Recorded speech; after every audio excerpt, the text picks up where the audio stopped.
जिनके माता पिता अभी जीवित हैं, जीते जी उनकी कद्र करना, मरने के बाद माता पिता को तर्पण और श्राद्ध करने का अधिकार भी उसी बच्चे को है जिसने जीते जी अपने माँ बाप को पानी पिलाया हो और भोजन कराया हो।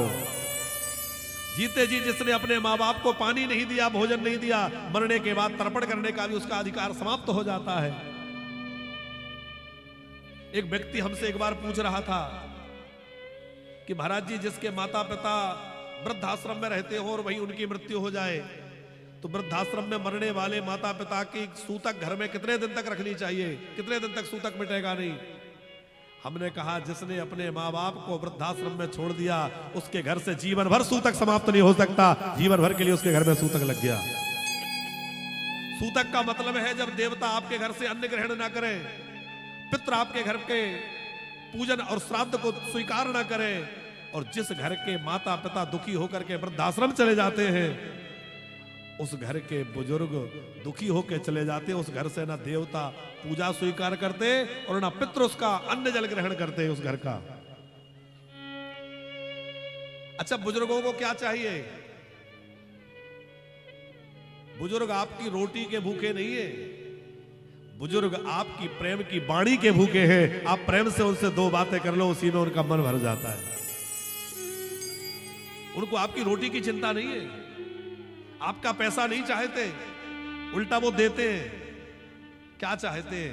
थोड़ा समय उनको दिया जाए, उनके साथ बैठ के दो बातें करी जाए। उनको भी लगता है हमारा बच्चा सारे दिन में लौट के आया है, हमसे बताए कि कहां गया था, क्या हुआ। सबसे बड़ी कि न बच्चों के पास, न पति पत्नी के पास, किसी के भी पास, बुजुर्गों के पास बैठने का टाइम नहीं है। और सबसे बड़ी पीड़ा बुजुर्गों को यही है कि कोई बात करने वाला नहीं है। एक समय था जब टाइम नहीं मिलता था और बुजुर्ग कहते हैं कि अब हमसे टाइम नहीं कटता। पहले टाइम नहीं था, बच्चों की परवरिश में जीवन लगा दिया, और अब बुढ़ापा आया तो टाइम नहीं है। पहले बच्चों की पढ़ाई के लिए, नौकरी के लिए, घर के लिए, शादी ब्याह के लिए भागते रहे, और अब सब कर दिया तो कोई बात करने वाला नहीं है। इसलिए भैया, जिनके घरों में बुजुर्ग हैं उनसे बार बार हम निवेदन करके जा रहे हैं कि आप भले ही भगवान की पूजा कम कर लेना, माला जब कम कर लेना, पर थोड़ी देर अपने माँ बाप के पास बैठ के उनसे बातें कर लेना, अपने बुजुर्गों के पास समय बिताना,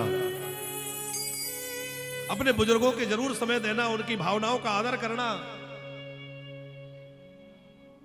और जब आप उनसे प्रेम से बातें करेंगे, उनकी इच्छा जानेंगे, क्या खाने का मन है, क्या मन हो रहा है। पता है, केवल उनके हाथ से आशीर्वाद नहीं, उनके मुंह से आशीर्वाद नहीं, बल्कि बुजुर्ग के रोम रोम से आशीर्वाद निकलता है। वो आशीर्वाद आपके लिए इतना काम करता है कि दुनिया की कोई दौलत नहीं कर सकती।